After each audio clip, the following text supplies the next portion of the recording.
decision in Colombia enabled the country to become home to one of the most progressive abortion policies in the world. It was a big win because it's one of the most progressive legal frameworks, not only in the region, but around the world. Colombia's abortion law decision came right after the U.S. was rolling back Roe versus Wade. Colonialism and what the United States says or do has an impact on other countries, and fortunately the Constitutional Court of Colombia didn't follow the Supreme Court of the United States. Hi, Asha. Hey, Monica. And welcome to episode 4 of ENTONCES. So Colombia was able to win a legal decriminalization of abortion, which is huge. But of course, this change didn't happen overnight. It was a long game.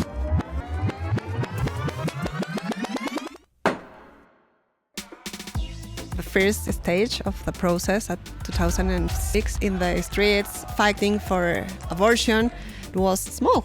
It was like 25, 30 people protesting before the court. At that time, Colombia had a total ban on abortion, and not even to save the life of a pregnant woman was permitted. The only fonts of information are, for example, the church, the doctors.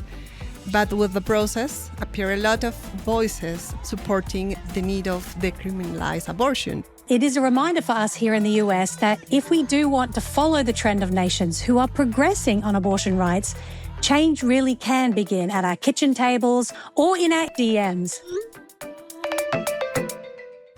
I remember at that time I was a journalist. There was no story to talk about abortion because it was a taboo. Stories are crucial for changing minds of people. So I think it starts like spreading the voices about abortion. But it was the push that Brújula tried to do with the communications strategy. It's a health service that women and pregnant people need in some points of her life. So it was like a little change of a conversation. I was in law school. I was admired to see these women lawyers writing, filing, and advocating for a change. In the years leading up to 2022, Carolina and Mariana worked together on so many cases that would ultimately lead them to decriminalizing abortion. For many, many years, we look at the U.S. as a reference. In the U.S., it's about the right to privacy. My body, my choice. It's only about that. One big difference that I have seen in Latin America compared with the U.S. is that in Latin America, we have faced our arguments like the right to privacy, the right to health, the non-discrimination. This case was filed before the Constitutional Court asking to legalize abortion using international human rights laws, constitutional law arguments, like the medical perspective brought into the case. So having those techniques through social media, it started to appeal to more and more people, young women especially. No somos histéricas, somos históricas, no somos histéricas. We even did a reggaeton dance before the court to ask for decriminalization of abortion. But it took time.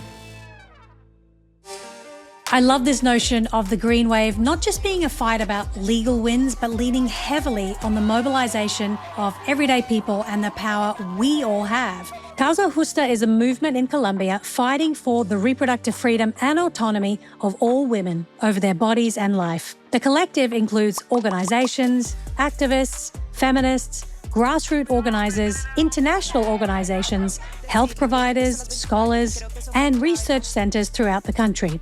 It's a who's who of Latinas and badass folks on the march for liberation.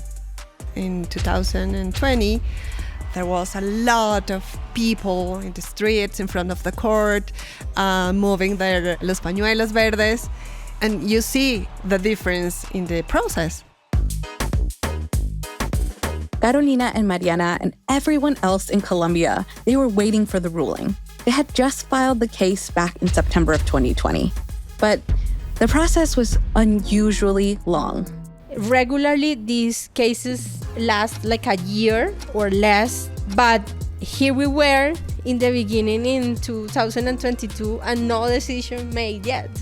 As Colombia awaited its abortion law decision, the US Supreme Court overturned Roe in the Dobbs decision, sending shockwaves through Latin America, sparking concerns about potential setbacks.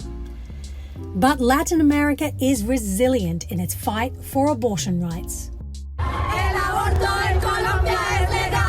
Across Colombia, abortion supporters celebrating after the nation's high court legalized abortion until the 24th week of pregnancy, some calling the move historic.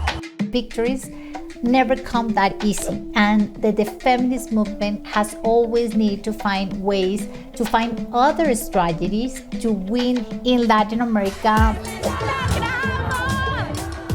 We have learned how to include the human rights framework and the human rights argument, not only to our legal arguments and the demands, but also to the public debate. It makes you realize that it is possible, that uniting about our rights and fighting for them, it paves the way to better lives. We need to continue going with this global trend that in the last 30 years, more than 60 countries have decriminalized abortion in accordance with human rights standards.